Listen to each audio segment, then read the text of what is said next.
Sir బేసిక్గా మనకి మన ఎంటైర్ జర్నీలో like from paper work to shoot తర్వాత పోస్ట్ ఈ ప్రాసెస్లో మీరు బాగా కంఫర్టబుల్గా ఫీల్ అయిన స్పేస్ ఏంటి, బాగా అన్కంఫర్టబుల్గా ఫీల్ అయిన స్పేస్ ఏంటి అసలు from paper work to post production?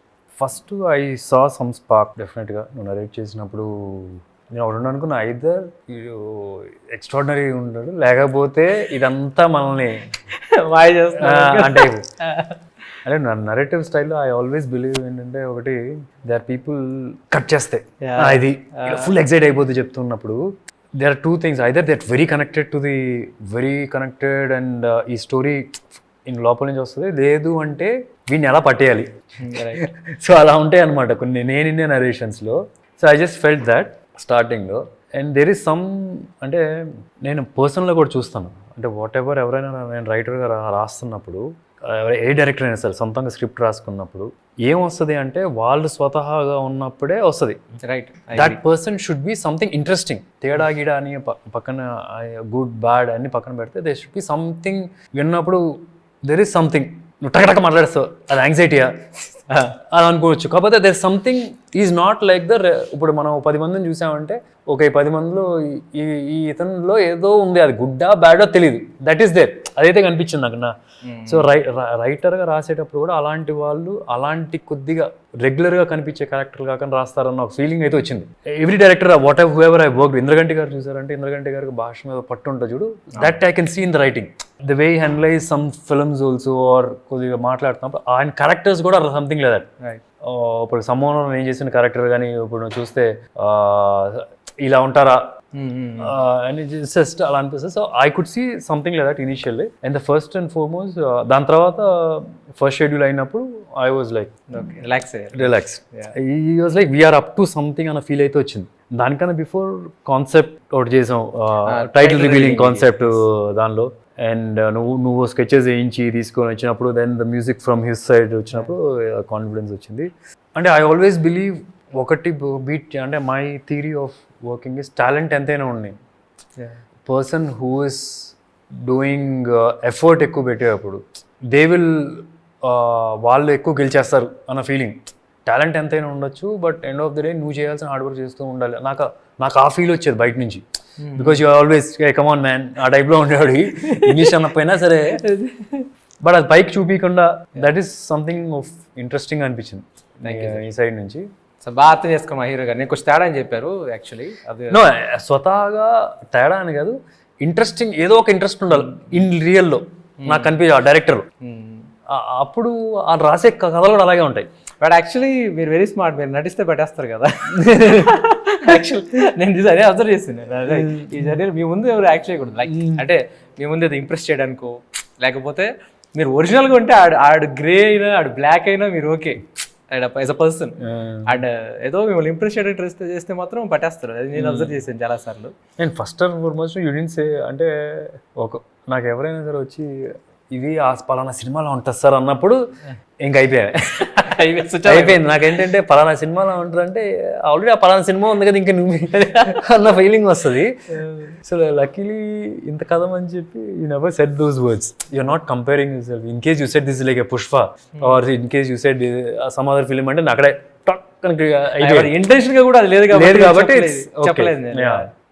So Chaitu బేసిక్గా నేను కథ చెప్పిన తర్వాత ఆల్మోస్ట్ 4 months ఏమో ప్రీ ప్రొడక్షన్ చేసుకున్నాను. నేను ఎప్పుడు డిస్టర్బ్ చేయలేదు. నేను మధ్యలో ఒక ఆల్మోస్ట్ ప్రీ ప్రొడక్షన్ డన్ అనుకున్న టైంకి ఒక యానిమేషన్ స్కెచ్ తీసుకొచ్చి ఇది మన టైటిల్ రివీలింగ్ వీడియో చాలా చేస్తున్నామంటే ఇట్ సంథింగ్ అది ఫ్యాంటాస్టిక్గా ఉంది. అసలు అందరికి పిచ్చి పిచ్చిగా నచ్చింది. ఆ తర్వాత సినిమా చూసావు కదా డార్లింగ్. సో ఈ సినిమా చూసిన తర్వాత నేను కథ ఏం చెప్పాము, నేను అదే చూసావా, లేకపోతే చాలా మార్పు చూసావా, లేకపోతే ఇదే ఇమాజిన్ చేసుకున్నావా? అది ఇన్ఫాక్ట్ విజువల్ పర్స్పెక్టివ్ ఇమాజినేషన్ అయితే నేను అలా చేయలేదు. బట్ స్టిల్ విజువల్ పర్స్పెక్టివ్ చూసాక కథని దానిలో నేను చూసుకున్నప్పుడే ఎగ్జైట్ అయితే అయ్యా.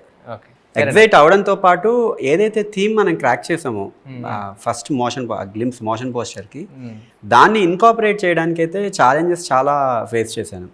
డిఫరెంట్ కైండ్ ఆఫ్ వకాండా వైబ్ తీసుకురావడం, ఆ టాకింగ్ డ్రమ్స్ అన్ని యూజ్ చేయడం, ఆ క్రేజ్ బాగా పెంచాలి. ఇంకా ఒక ట్రాక్ విన్నారంటే విజువల్గా అంత సైక్ వైబ్లో ఉండాలి, అన్న డ్రివెన్ ఎంటిటీని నేను ట్రాన్స్లేట్ చేయడానికి ఛాలెంజింగ్ అని తీసుకున్నా. చాలా కనెక్ట్ అయింది. ఇది యాక్చువల్గా ఇక్కడ ఒకటి చెప్పాలి సార్, మేము పేపర్ మీద షూట్ స్టార్ట్ అయ్యే ముందు మీ బర్త్డే కదా రిలీజ్ చేసాం లాస్ట్ ఇయర్ బర్త్డేకి. గ్లిమ్స్ ఫస్ట్ ట్రిగర్ అన్నాం దాన్ని మనం. ఫస్ట్ ట్రిగర్ దాని సింగిల్ షాట్ లో ప్లాన్ చేస్తున్నాం అన్నప్పుడు యాక్చువల్గా తను స్క్రిప్ట్ పంపించిన తర్వాత కంపోజ్ చేసాడు సార్. మనం షూట్ చేయలేదు యాక్చువల్గా. ఆ థీమ్ ఊవే స్టార్ట్ అయింది. ఇంకా అది షూట్ చేస్తున్నప్పుడు పిచ్చిగా అర్చేస్తున్నాం, ఎందుకంటే ఆ టైం మనకి చాలా తక్కువ ఉండే. ఆ టైంలో నాకు నిజం చెప్పాలంటే టీజర్ కన్నా ఎక్కువ ఫోన్ కాల్స్ అప్పుడు వచ్చేసారు ఫస్ట్ ట్రిగర్ రిలీజ్ అయినప్పుడు.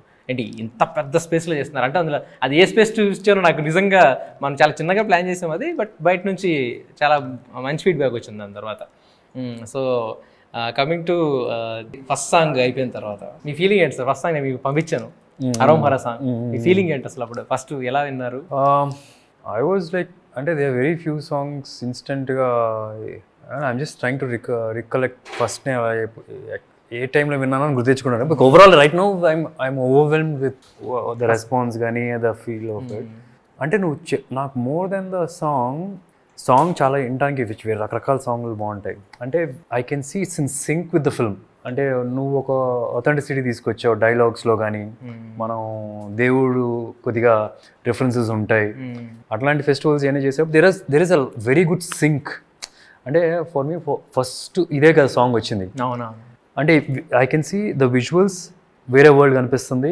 Your dialogues is I can see the Harom Hara word. Even the music I can see the Harom Hara word.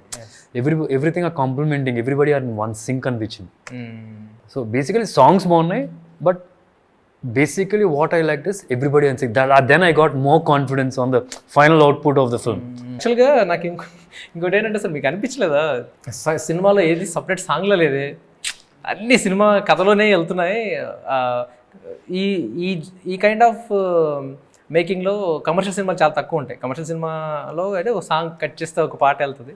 ఈ సినిమాలో అది మిస్ అయింది అని ఎప్పుడు మీరు క్వశ్చన్ కూడా చేయలేదు, ఎందుకు సార్? అసలు నాకు అనిపించింది ఆ సాంగ్ ఉంటే సినిమా బాడైపోద్ది. అంటే కొన్ని సినిమాలు అట్లా ఉండిచ్చేయాలి, దానిలో ఏలు పెట్టి గబ్బు చేయకూడదు. అంటే we're not trying to satisfy everybody's ego here. Not your ego, not the audience ego, not నా హీరో అని కాదు, not that producer. End of the day we didn't try to satisfy anybody. We try to do justice to the story. So that's in a way good thing. కానీ ఈ cinema చేస్తున్నప్పుడు sir నాకు ఒకటి అనిపించింది ఏంటంటే, అందరు మంచి టెక్నీషియన్స్ వచ్చారు, సినిమా షూట్ చేస్తున్నాం, సడన్గా రెడీ యాక్షన్ చేస్తున్నాం, ఎప్పుడు యాక్షన్ మొదలవుతుంది అనుకున్నప్పుడు, సో బిగ్గెస్ట్ యాక్షన్ సీక్వెన్స్ మనకు తెలుస్తుంది. ఆ సీక్వెన్స్లో శక్తి శరణ నుంచి ఇంగ్లీషు పెద్దగా రాదు, సార్కి తమిళ్ రాదు, మేమందరం ఒక రూమ్లో కూర్చొని డిస్కసింగ్ అనమాట. So what's your feedback sir? అప్పుడు ఏంటి అసలు చూసి ఏమనుకున్నారు? ఇప్పుడు నేను ఎలా కమ్యూనికేట్ చేయాలి, ఆయన ఏం చెప్తాడు, ఏమనుకున్నారు? ఆ స్పేస్ ఏంటి అసలు? అంటే ఏదో మనకు తెలియని లాంగ్వేజ్లో యాక్టింగ్ చేస్తున్న ఫీలింగ్ వచ్చింది నాకేదే. నో బట్ స్టిల్ ఎక్సైట్మెంట్ అయితే కనిపిస్తుంది కదా. ఎక్సైట్మెంట్ అయితే I think is a super fine శక్తి సదన్. I'm telling you, he'll do with big films. What a fine. అంటే నువ్వు నాకు 2-3 రిఫరెన్సెస్ తీసుకొచ్చావు, ఈ ఫైట్ మాస్టర్, ఆ fight master. Finally we all sat together for him. He is an extraordinary find అనిపిస్తుంది. Sir ఇప్పుడు మీ క్వశ్చన్ తెచ్చుకోండి, ఆయన పేరు ఏంటి? శక్తి శర్వణ్, అగైన్ సుబ్రహ్మణ్య స్వామి పేరు. మనం అడగలేదు అది. సో ఇలాంటివి చాలా జరిగాయి. ఈ స్పేస్లోకి వెళ్తే ఫాక్సీ ఉన్నాడు. నేను ఫాక్సీని ఈ సినిమాకి ఎందుకు తీసుకున్నాను, నా ఫ్రెండ్ కాబట్టి తీసుకున్నాను. యాక్చువల్లీ ఫాక్సీ విలాక్ష కృతిక నక్షత్రం, అగైన్ సుబ్రహ్మణ్య స్వామి. సో నాకు ఇలా సెంటిమెంట్ బేసిక్గా. సుమంత్ ఫాదర్ పేరు సుబ్రహ్మణ్యం గారు, మీకు తెలుసు. అది ఇవన్నీ నేను అనుకుంది కాదు, ఇది జరిగింది. ఈ స్పేస్లో నేను చాలాసార్లు, అంటే నాకేదో మరీ చాదస్తం కాదు కానీ నాకు కొన్ని సెంటిమెంట్లు ఉంటాయి. నేను వృద్ధేస్తుంటాను కూడా టీం అందరి మీద. ఈ వృద్ధేస్తున్నప్పుడు మీకు ఏమనిపిస్తుంది సార్? అరే ఇది చాలా ఆపేరా, ఎవరి ఎక్కువ అని మీకు అనిపించిందా? నాకు అట్లా కాదు, కాకపోతే నాకు ఎక్కడో ఒక నువ్వేం చెప్తే చేయాలనిపిస్తుంది. అంటే ఇన్ రియల్ లైఫ్ కూడా నా స్టిల్ రిమెంబర్ నువ్వు వచ్చి సార్ మీ కార్ బ్లాక్ ఉంది మార్చేయండి అన్నారు. నాకు ఎక్కడో ఏంటంటే నాట్ అబౌట్ డైరెక్షన్ క్వాలిటీస్ అయిన సినిమాకి పక్కన పెడితే I feel you have that knowledge on ఇవన్నీ కూడా, ఈ పూజలు వీజులు అన్ని దేవుడి గురించి న్యూమరాలజీ ఇవన్నీ కూడా. And somewhere I feel like I believe it or I don't believe it అని పక్కన పెడితే I feel like doing it maybe is right అన్న టైప్లో ఏమేమి మార్చాడు తెలిసి చెప్తాను. ఒకటి నా కార్ కలర్ మార్చమంటారు, కలర్ మార్చేసాను. ఇంకోటి ఇంట్లో వచ్చిన వెంటనే ఈరోజు చెప్పాడు ఇక్కడ ఈ స్వామి ఉండకూడదు, ఇక్కడ ఆ స్వామి ఉండకూడదు అని, అది చేసాం. ఒకరోజు గుమ్మడికాయ ఏదో ఇదే అంటే ఇచ్చి పంపించేసాడు, ఇంట్లో గుమ్మడికాయ ఏదో మార్చేసాం. చాలా చేస్తారు అదే తెలియకుండా. బేసిక్గా నాకేంటంటే నాకు ఇష్టమైన వ్యక్తులు అవేమైనా కొంచెం అంటే కరెక్ట్గా లేదు అంటే నేను హెసిటేట్ చేయను, ఏమనుకుంటారో ఏంటో. నాకు అంటే నేను ఇష్టపడిన వ్యక్తులు లేకపోతే నాకు తెలియని వ్యక్తులు అంటే నేను వదిలేస్తాను. నేను ఫ్రాంక్గా చెప్పిన బ్లాక్ వేసుకోవద్దాను, నేను బ్లాక్ అండర్వేర్ కూడా వేసుకోవట్లేదు.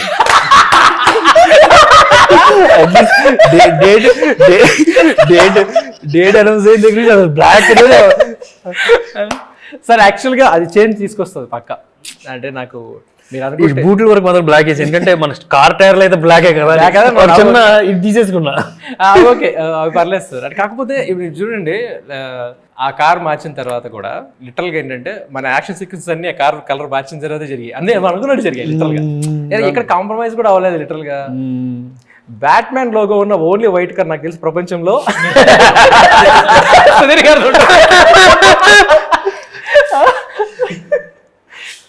సో బ్యాక్గ్రౌండ్ ముసలోడు అయిపోయేప్పటికి అది వైట్ అయింది అనమాట. ఓకే, సో బ్యాట్మ్యాన్ కార్ కూడా ముసలోడు వైట్ అయిపోయింది అనమాట. ఇక సరే ఈ తర్వాత మొన్న ఎల్లమ్మ థీమ్ కానీ అదే రాకెట్ లాంచర్ దగ్గర ఇవన్నీ విన్నప్పుడు ఇదేంటి మొత్తం మ్యూజికల్ చేసేసారు ఈ సినిమాని అనిపించలేదా మీకు? Like just enjoying sir literal గా background score. We need that, ఈ సినిమాకి అట్లా కావాలి. ఇంకో విషయం ఏంటంటే సార్, మీ పర్ఫార్మెన్స్ గురించి సావ దొబ్బేసింది చైతు.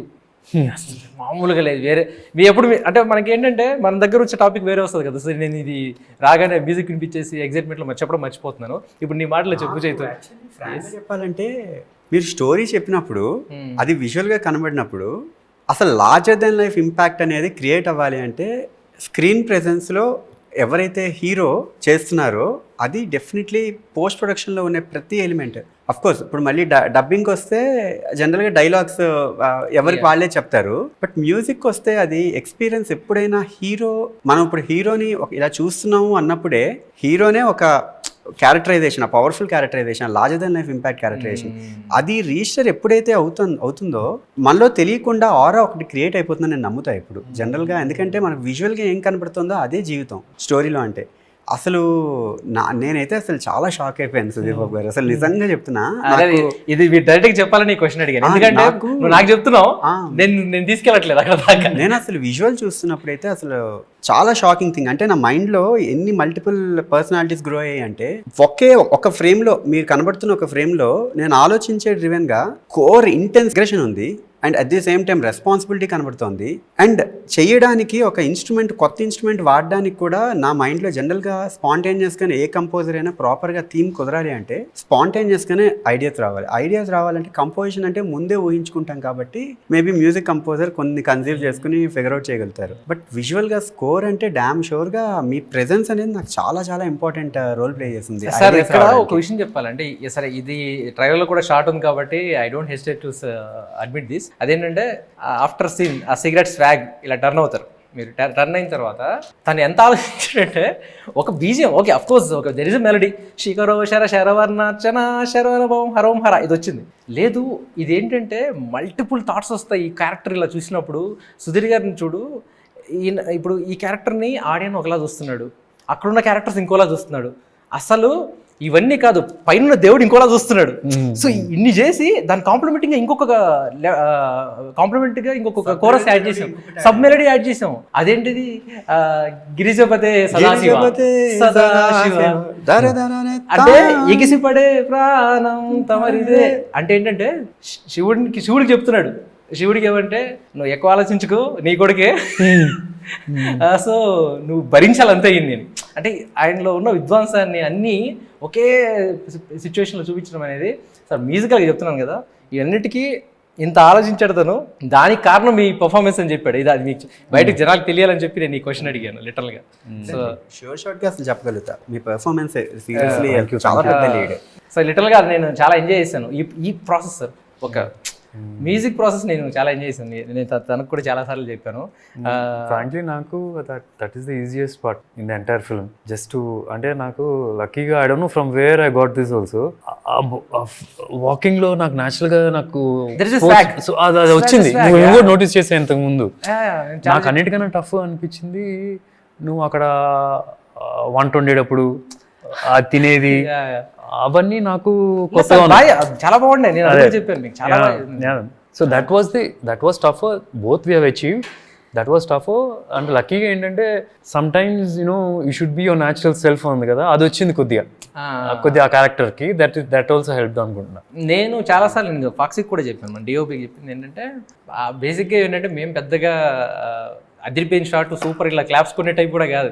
మేము ఓకే నెక్స్ట్ అలా మాట్లాడుకుంటాం. ఆ తర్వాత గ్యాప్లో ఏం పఫ్ స్క్రీన్ ప్రెజెన్స్ రా ఇది అసలు, ఎస్పెషల్లీ దీనికి సార్ మా అంటే ఆ డాబా సీక్వెన్స్లో అయితే మేము ఎన్నిసార్లు చూసుకున్నామో ఫోన్లో పెట్టేసుకున్నాను నేను. అంటే సరిపోదు సార్ అది ప్రతిసారి వెళ్ళి మన అందరి ఫోన్లో ఉన్నాయి తెలుసా, మీకు తెలియదు ఆ విషయం. ఆ ఒక్క సీక్వెన్స్ మన అందరి ఫోన్లో ఉన్నాయి. ఎందుకంటే అదొక మెంటల్గా ఒక రకమైన సాటిస్ఫాక్షన్ ఇస్తుంది. ఇది మనం షూట్ చేసామని చెప్పేసి. అది ఇప్పటికీ అలాగే ఉన్నాయి లిటరల్గా. ఇలాంటి సీక్వెన్స్ ఇంకొకటి ఏంటంటే నాకు అనిపించింది, అర్ధరాత్రులు చేసాం, పొద్దున్న 5 గంటల వరకు చేస్తూనే ఉన్నాం. ఎప్పుడు సుధీర్ గారు కూడా క్వశ్చన్ కూడా ఇంకెంతసేపు షూట్ చేస్తున్నారు ఎప్పుడు అట్లా, నీకు ఓకేనా అంటే కాల్ షీట్ పెరుగుతుంది, ప్రొడ్యూసర్ సైడ్ నుంచి ప్రెషర్ ఉంటుందో, ఈ క్వశ్చన్స్ తప్పితే నన్ను ఎందుకు ఎంతసేపు చేయిస్తున్నారు ఎప్పుడు ఒక్కసారి కూడా అడగలేదు. మీకు తెలియదు కదా అని చెప్తున్నా. అయితే ఒకసారి ఇలా చేస్తున్నప్పుడు నాకు తెలిసి ఆల్మోస్ట్ 24 hours రీచ్ అయిపోయాం. మార్నింగ్ 6 నుంచి స్టార్ట్ చేసాం, next day morning 5:30. Same energy అందరం. అంటే ఇప్పుడు మేము అలా ఉన్నాము అంటే దానికి రీజన్ ఏంటంటే హీరో సైడ్ నుంచి సేమ్ ఎనర్జీ. అలసిపోలేదు మేము, ఇంకా తనకు కూడా తెలుసు, ఎవరు అలసిపోలేదు. లిటరల్గా మీకు గుర్తుంటే సార్ ఆ రోజు సన్ రైజ్ చూసి ప్యాకప్ చెప్పాము మనం. Sunrise to sunrise బేసిక్గా ఆ రోజు ఆ స్కెడ్యూల్ తెలిసి జెన్యూన్ గా మూవీ ఎక్స్పీరియన్స్, ఆ వర్క్ ఫ్లో ఎక్స్పీరియన్స్ ని ఎంజాయ్ చేస్తే అసలు మనకు స్ట్రెయిన్ తెలీదు. మేబీ అదే జరిగింది, అదే రీజన్ అదే జరిగింది నాకు. అంటే ప్రాసెస్ లో ఇవాల్వ్ అవుతున్నప్పుడు, మన మైండ్ ఇవాల్వ్ అవుతున్నప్పుడు కష్టం తెలియదు. ఇష్టమైన మా డిస్కషన్స్ చేస్తున్నప్పుడు ఎక్కువసేపు మాట్లాడుతూ ఉంటారు, స్ట్రెయిన్ తెలియదు, ఆకలి వేస్తున్న టైం తెలియదు. నేను అది నమ్ముతాను. మ్యూజిక్ స్కోర్ యాక్చువల్లీ ఫ్రాంక్గా చెప్పాలంటే ఆ సీన్ ఏదైతే ఉందో శిఖర్ శరవర్ణాచన, ఆ సీన్ దగ్గర చేసిన థీము మన ఇంటర్వెల్ బ్యాంగ్లో వచ్చే సీక్వెన్స్. యాక్చువల్లీ ఆ సీన్ పెట్టుకొని నేను ఆల్మోస్ట్ లైక్ 4-5 థీమ్స్ అందులో మన మూవీలో ప్రాపర్గా క్రాక్ అయినవి. అసలు ఆ స్వాగ్ గానే ఎక్స్ట్రాడినరీగా నాకు అసలు ఇన్స్పిరేషన్ నిజంగా. శిఖరో శిర శరవన్నాచన శరవణ పవం హరం హర అదొకటి. అండ్ తందరధరం ధరధార ధిర ధిర ధిరతరధం ధరధార ధర ధిర, అది ఇన్ఫాక్ట్ మెలడీ చెప్పిన పాడలేరు, మాకే గుర్తురావు పదాలు, అవి చాలా కష్టంగా ఉంటాయి అసలు. ఇన్ఫాక్ట్ ఇంకొక చాలా పాజిటివ్ థింగ్ మనకి లక్ ఏం జరిగిందంటే కొలాబరేటివ్ అప్రోచ్ లో హర్ష అని అతను లిరిక్ రైటర్, అసలు అవుట్ స్టాండింగ్ టాలెంట్. అసలు స్పాంటేనియస్ గా అప్పటికప్పుడు ఒక ఐడియా తత్కారమే. నాకు జనరల్ గా చాలా వరకు కాంప్లికేటెడ్ అంటారు అందరూ. ఇప్పుడు తందరధరం ధరధార ధర ధిర ధిరధరధం ధరధార ధర ధిర ధరధరం ధరధార ధర ధిర ధరధరం ధరం తరే. ఇక్కడ సార్ బేసిక్ గా చాలా మంది నేను ఫేస్ చేసింది లిరిక్ రైటర్లు ఏంటంటే కష్టంగా ఉందండి తత్కారం, ఇక్కడ మీరు ట్యూన్ మార్చుకోండి అంటే నాకు పిచ్చి కోపం వస్తుంది సార్. నాకు మామూలుగానే చాలా కోపం. సౌండింగ్లో నేను అసలు కాంప్రమైజ్ అవ్వలేను. అంటే మ్యూజిక్ కంపోజర్ సైడ్ నుంచి నాకు ఆలోచించడం కాదు, పర్సనల్గా నాకు ఇష్టం ఉండదు తత్కారం. ఎందుకు మార్చాలి? ఈవెన్ అసలు గ్లిమ్స్ దానిలో వాలవని పరవేష్టి ఘనమర్చితాఖిల లోక దుహిత ధ్వంస స్తంభోద్భవ శివ సుబ్రహ్మణ్య అక్కడికి వెళ్ళింది. అండ్ అసలు అది ఇక్కడ కూడా మనకి నిజంగా అంత విద్వత్తున్న వాళ్ళు దొరికారు సార్. కళ్యాణ్ చక్రవర్తి గారు అసలు అవుట్ స్టాండింగ్ డెఫినెట్గా పుట్టించారు అసలు. ఈ స్కోర్ నిజంగా చెప్తున్నాను సార్, ఆడియన్స్ థియేటర్లో బయటకు వచ్చిన తర్వాత ఓఎస్టీ కోసం వెయిట్ చేస్తారు. నాకు ఫస్ట్ టైం ఇలాంటి ఓఎస్టీ కోసం, అంటే ఓఎస్టీ చాలా వచ్చాయి, ఒక మంచి techno kind of ఈడియం kind style. ఇది పీక్ యాక్చువల్గా ఎల్లమ్మ అందులో నాటు స్వాగ్, అది నాటు స్వాగ్ పర్ఫార్మెన్స్ ఇచ్చింది సార్. లిటరల్గా అది ఎక్కడి నుంచి వచ్చింది అని చెప్తున్నాడు, ముందు నుంచి క్రాక్ చేశాడు. ఫస్ట్ టైం సుబ్రహ్మణ్యం ఇక్కడ మామూలుగా కూర్చునే స్టైల్ ఒకటి ఉంటుంది. సుబ్రహ్మణ్యం నాలో భయం కనిపిస్తుంది నీకే. అక్కడి నుంచి వచ్చింది, అసలు అక్కడి నుంచి వచ్చింది అనమాట. నాకు అసలు ఎంత బాగా అనిపించిందంటే ఏంటిది ఇది ఇది ఇది వేరే దీనికి ట్రాన్స్ఫర్ తీసుకెళ్తుంది అని చెప్పి వాడాలి, మళ్ళీ మళ్ళీ వాడాలి దీన్ని అనిపించింది. కట్ చేస్తే మళ్ళీ నాకు అసలు ఇవన్నీ ఒకటి పెడితే క్లైమాక్స్ లో వచ్చే సీక్వెన్స్ మళ్ళీ చెప్తే మళ్ళీ అదే లేదు క్లైమాక్స్ అని చెప్పొచ్చులే, అది తెలియదు. క్లైమాక్స్ సీక్వెన్స్ లో వచ్చిన ఆ బిట్ ఏదో ఉందో అసలు అదిరిపోతుంది అది.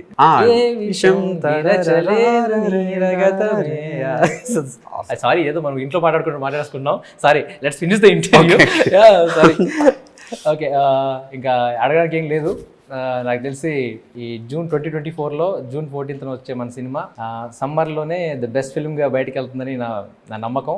నా నమ్మకానికి నాకున్న అండ ఏంటంటే నా సుబ్రహ్మణ్య స్వామి కూడా బాగా ఆశీర్వదించి ఈ డేట్ తీసుకొచ్చాడని. ఎందుకంటే మనం తెలిసి పోస్ట్ పోన్ చేయలేదు, జూన్ మంత్ సార్కి లక్కీ అని మనం అనుకుని పోస్ట్ పోన్ చేయలేదు, జరిగింది. అది జరగడంలోనే నాకు తెలిసి సెంటిమెంట్గా వర్కౌట్ అవుతుందని నా ఫీలింగ్. ఇంకోటి ఏంటంటే జూన్లోనే మనం బ్యూటిఫుల్ షెడ్యూల్ చేసాం లాస్ట్ ఇయర్. సో ఈ జూన్లో బ్యూటిఫుల్ విక్టరీ వస్తుందని నా ఫీలింగ్. సో అడ్వాన్స్ కంగ్రాచులేషన్స్ మన టీమ్కి. సో చాలా కాన్ఫిడెంట్గా చెప్తున్నా. So thank you everyone, thanks for the support. Love you sir, love you darling. Thanks. Vetrivel మురుగన్కి అరోమరా.